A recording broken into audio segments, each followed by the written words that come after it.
আসসালামু আলাইকুম, welcome to my new page smart cooking with Moni. আজকে আমরা নতুন একটা পিৎজার রেসিপি শিখব, যেখানে ডোটাকে হাতে মাখতে হবে না, হাতে না মেখে খুব সহজেই কিভাবে পিৎজা বানানো যায় সেটাই দেখে নিব। তো চলুন রেসিপি শুরু করে দেই। যারা এখনও পেজটিকে ফলো করেননি প্লিজ ফলো করে দিন। শুরুতেই আমি কুসুম গরম পানি নিয়ে নিচ্ছি, প্রায় 180 মিলি। আপনারা যে পরিমাণ পিৎজা বানাতে চান সেই অনুপাতে পানিটা অ্যাডজাস্ট করে নেবেন। এরপরে দিয়ে নিচ্ছি 2 টেবিল চামচ মিল্ক পাউডার। যদি আপনাদের বাসায় লিকুইড মিল্ক থাকে তাহলে আপনারা কিন্তু লিকুইড মিল্ক দিয়েই এটা করতে পারবেন।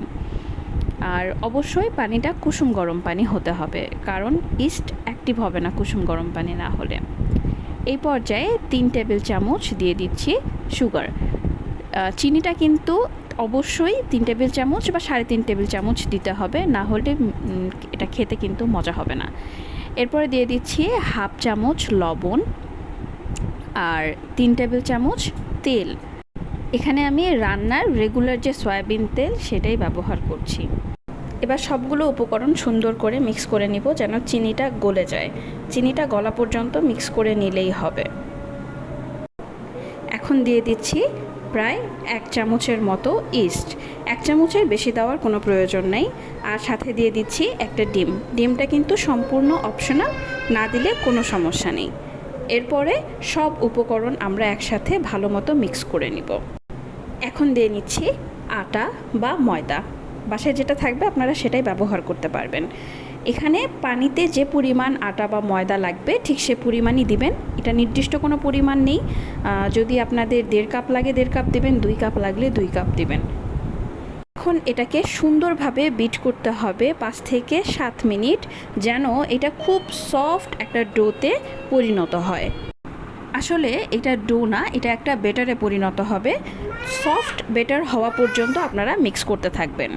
স্ক্রিনে ঠিক যেমন দেখা যাচ্ছে এমনটা হলেই যথেষ্ট। এরপরে একটা 9 ইঞ্চি পিৎজা প্যানে আমি এটাকে স্প্রেড করে নিচ্ছি। আজকে আমি ওভেনে যেহেতু বেক করব তাই পিৎজা প্যানে নিয়েছি, আপনারা চাইলে কিন্তু এটা চুলাতেও করতে পারেন। চুলায় কিভাবে করবেন সেটা পরে আপনাদেরকে ডিটেলস বলে দিব। এখন এটা একটু ডেকোরেশন করব। আজকে যেহেতু সসেস পিৎজা করছি তাই আমি সসেস দিয়ে নিচ্ছি। সসেসগুলোকে কেটে নিয়েছি ছোট ছোট করে। আপনারা চাইলে কিন্তু সসেসের বদলে চিকেন দিয়ে করতে পারেন। চিকেন দিয়ে করতে চাইলে চিকেনকে হালকা করে একটু লবণ এবং গোলমরিচ দিয়ে ভেজে নিয়ে ব্যবহার করতে পারেন, চাইলে গুঁড়ামরিচ দিতে পারেন। এরপরে দিয়ে দিচ্ছি ক্যাপসিকাম। এটা যেহেতু লিকুইড, এর উপরে যে উপকরণগুলো দিচ্ছি সেটা কিছুটা মাঝখানে ঢুকে যাবে, এতে ভয় পাওয়ার কিছু নেই। আর এটা যেহেতু ফার্স্ট লেয়ার তাই এখানে এখনই কোনো চিজ ব্যবহার করছি না, আমরা এটাকে 2 বার বেক করব। এর সেকেন্ড লেয়ারে আমরা চিজ ব্যবহার করব। তো এটা আমার মোটামুটি ডেকোরেশন করা কমপ্লিট। এখন এটাকে ওভেনে দিব। ওভেনে 200 ডিগ্রি সেলসিয়াসে 10 থেকে 15 মিনিটের জন্য এটাকে বেক করে নিব। তো ফার্স্ট স্টেপ ডান। এখন এটাকে আমরা সেকেন্ড লেয়ারের জন্য ডেকোরেট করব। সেকেন্ড লেয়ারের জন্য আমরা এখানে সস দিয়ে নিচ্ছি। পিৎজা সস বা যে কোনো টমেটো কেচাপ দিলেই যথেষ্ট। আপনারা যে কোনো ব্র্যান্ডের টমেটো কেচাপ এখানে ইউজ করতে পারেন। তো টমেটো কেচাপকে আমি সুন্দর মতো স্প্রেড করে দিচ্ছি। প্রথম লেয়ারে কিন্তু সস দেওয়ার কোনোই প্রয়োজন নেই, সেকেন্ড স্টেপে আমরা সসটা ব্যবহার করব। আর এই পিৎজার ক্ষেত্রে কিন্তু 2 বার বেক করা খুবই জরুরি, একবারে সম্ভব না। তো এরপরে আমরা দিয়ে দিচ্ছি চিজ। চিজের লেয়ারটা যত মোটা হবে পিৎজা খেতে তত বেশি টেস্টি হবে।